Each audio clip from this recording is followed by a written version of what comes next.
Hi everyone! So if you want to see the interview of pixiwoo, then just keep watching.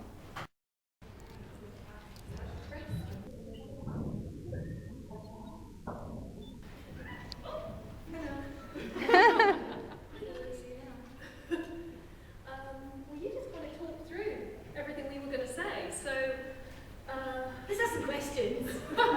Do we don't know what to do? Thank you all for coming. We had, if you follow us on Twitter, you'll know we had a little bit of a difficult time getting here, didn't we, Nick? Nick's other half, who she marries on Saturday, actually had to... He actually snowboarded down the hill this morning to check the road at the bottom. But it was fine, wasn't it, Nick? Any beauty gurus that are starting out on YouTube, is there do's and don'ts that you would give advice for or anything like that? Don't listen to any of the bad stuff that people write, because they will.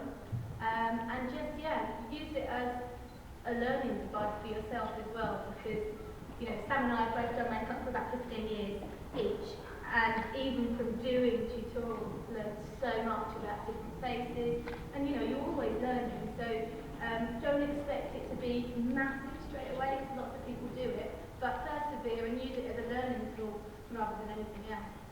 Yeah, do it for the love. Don't go straight into it expecting to earn money. Never do it for the money because you'll be really disappointed.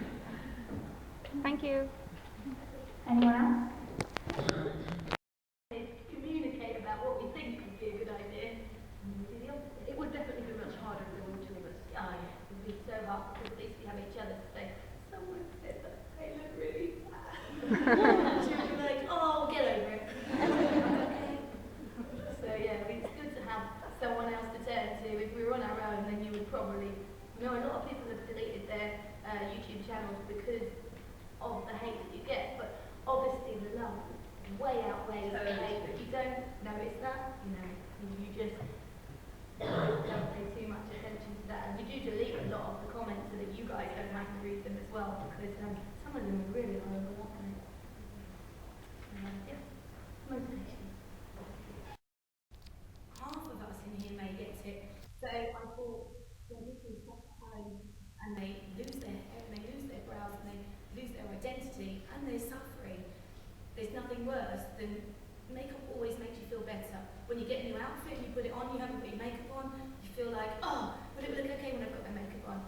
So I just wanted to do something that would help people that were feeling not so great about themselves, and to show them that, you can draw your brows back in and they can look natural. They don't have to look like slugs on your face. I wanted to make it and show that you can get wigs that, although they may be more expensive, I think when you're going through something like that, you don't mind spending £400 on a wig that's properly handmade for you and, to look like your hair. So that's really why I wanted to do it, because I just think it's such a tough subject that is kind of pushed to one side a little bit. I don't think it's ignored, but I think that it's something that really needs to be shown, and we've got 400,000 subscribers. We're better than to do it. I've been thinking about it for at least a year and a half, and I contacted the big C and everything, and none of them got back to me. So I've decided that I'm just going to do it, and my friend who had cancer has two girls that are going through it now, so I said, oh, do you think they'll do it? And they were more than happy to. So hopefully, one of them was ill when I was meant to record it last week, so hopefully in the next couple of weeks it will be recorded. Will help people, fingers crossed.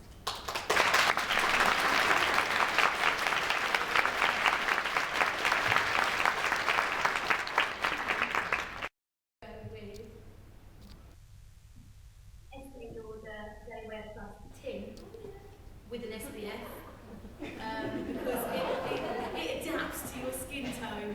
So it's got like little tiny pigments in that as you work it in, it adapts, but it makes your skin look really even. Unless you're pale like me, it just makes you have an orange face.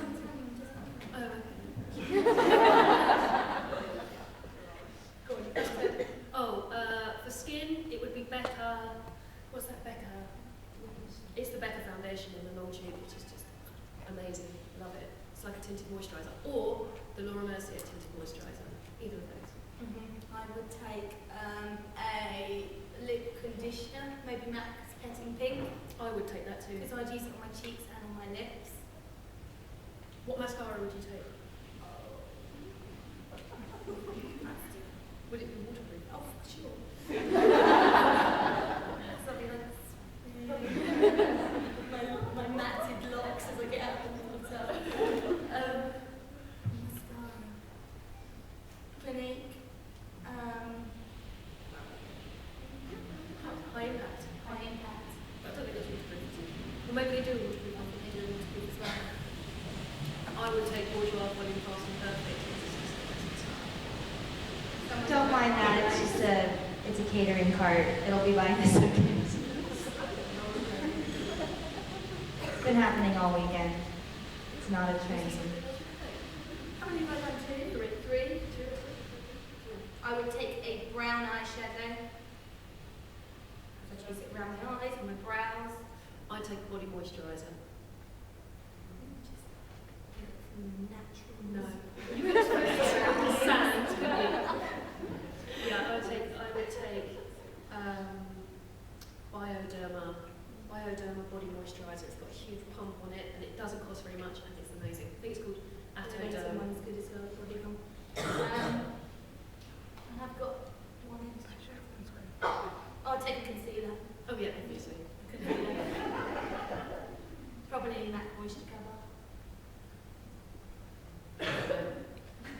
I love Oh, actually, I need a palette because I'm going to change colours and get another tan. So I'll take one that's got quite a few colours in it. Just take the Bobbi Brown concealer palette. That would melt. But yeah. Maybe cheating. My makeup. Because That is not a lie. I just love it. If we go to a hotel, Nick hates me for this. Whenever we go to a hotel or we're doing something, she'll take her like literally a Zupa bag full of makeup, right? And I never take Who knows what you're anything. going to want? I never take anything because I know she'll have it all. But I have to take it all because I know she won't bring anything. So it actually drives me mad. Like, oh, have you got deodorant? Yeah. Have you got a toothbrush? Yeah. Honestly, she comes with like a little handbag. Like, so I have to take everything. It really drives me mad. I just do it to annoy you. One day I'm gonna tell you I haven't brought anything.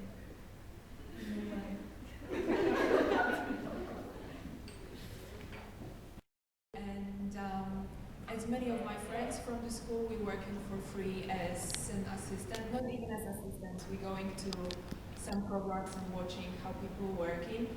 And because in my country it's such a problem that if you don't have any colleagues in the industry and if you don't have life, you don't have a good job. And do you think that it's maybe some kind of time limit of working for free just an assistant or someone who's looking at other people?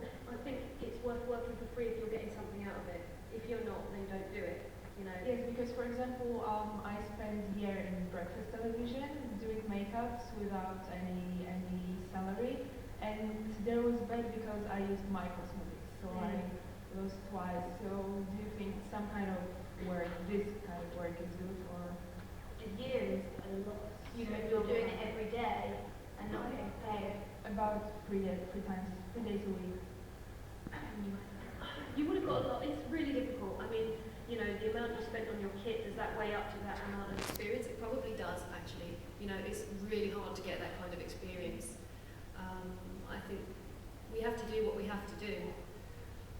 Might be worth getting a counter job to subsidise yourself, but, you know, definitely when you're starting out, you have to work for free. It's kind of frustrating. Someone else is going to step in your shoes and take that place. So it is just a case of, if you want to do it, it's bloody hard work, you know, but hopefully it's worth it in the long run. I mean, if you want to work in that job, and a job comes up there, then, you know, then it's worth doing, isn't it? Because maybe a make passes will leave or something, then you might get the opportunity. But if you don't want to do that, then Okay, we have a Hello. What would you guys recommend as a good eyeliner to use in the waterline that doesn't smudge or run? Avon Super Shop. Super Shock. I would say. Other than that, the Pixie ones are really good, but much more expensive. Pretty much the same thing. I'd go Avon Super Shop. If you don't like the texture of that, use your gel eyeliner. You know, like Bobby Brown gel eyeliner or Clinique, you can use that on a brush on a waterline and that stays put really, really well. Hi, just a quick technical question for your book. Would you say it should be 11 by 14 or 9 by 12? And also, should it be print or digital these days? 11 by 14 has been the standard for a long time of makeup artist books, but I think it's worth having a hard copy, but it's very rare these days that you can really use it. Definitely worth having a digital copy. That's all right, I applied for MAC about a year ago, and they were like, oh, you're well overqualified for the job, but you've got no retail experience, so we can't take you on. So it's like, I'm sure as a makeup artist you could also sell the products, but it's like, how do you get in? Do I have to go and get like a job down at a supermarket That's or a crazy, clothes isn't store it? just to get into sell makeup? So I don't know. I know the answer to that. That's a bit crazy. I've not heard of that before. Could be that particular manager. I would try another counter. Have you tried Bureau? Which is part of MAC. Yeah, Is that what it was? Yeah, but like I recommend like you can't just go to retail experience, but you're overqualified. Then you should try in the shop. Because if it was Bureau, it's like a phone interview, isn't it? It's completely different. They're just listening. Any words for us before we wrap up? Or? Just thank you. Thanks for watching our videos. Thanks for coming today out in this horrific weather. And see you next time.